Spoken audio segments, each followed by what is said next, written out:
just give you a heads up. We've got the guy that tried to shut the engines down out of the cockpit. Details surrounding the off-duty pilot who investigators say tried to bring down an airliner mid-flight with 80 passengers on board. A new indictment says Joseph Emerson was on magic mushrooms when he tried to shut off the engines while the plane was still in the air. Emerson is facing 167 charges, including attempted murder. Officials say Emerson was on a Horizon Air flight and sitting in the cockpit's jump seat when he allegedly caused that disturbance. The plane's captain, co-pilot, and other crew were able to react quickly and subdue him.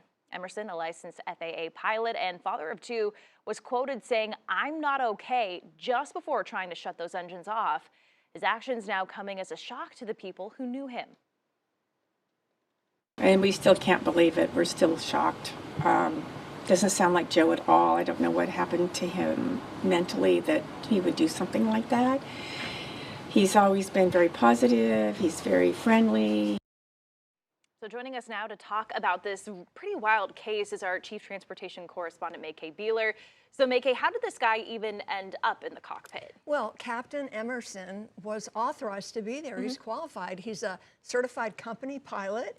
And he was either deadheading, meaning he's riding the jump seat, not for passengers. The jump seat is for non-flying pilots or federal officials, and he was either going to pick up a flight at another airport or deadheading home. So he was qualified to be there. Now, gate agents and the two pilots in the plane said there wasn't anything abnormal about his behavior to tip them off that something was going to happen. It's not like occasionally you might get a tipsy or drunk pilot who shows up and people go, no, you need to get off now. They're either arrested or sent home. But there were no clues. But he was authorized to be there.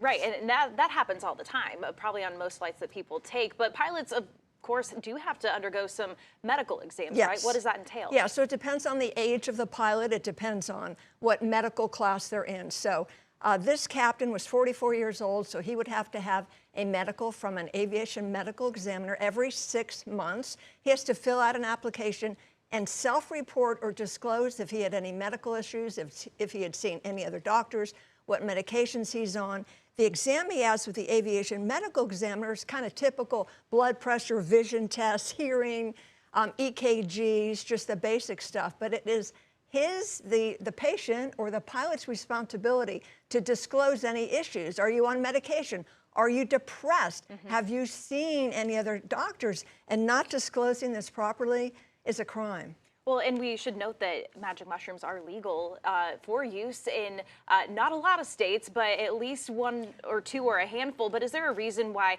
a pilot would feel the need to be dishonest and just not disclose any issues like depression or drug use, for that matter? Well, drugs are not allowed, period. Right. I don't care where they're allowed. They're not allowed in the sky. And no, they're not allowed. But anyway, I think pilots are afraid to disclose what they think could make them lose their job. And it's important to pilots because that's a career that you train for and it's part of their identity. But being dishonest can end pretty badly.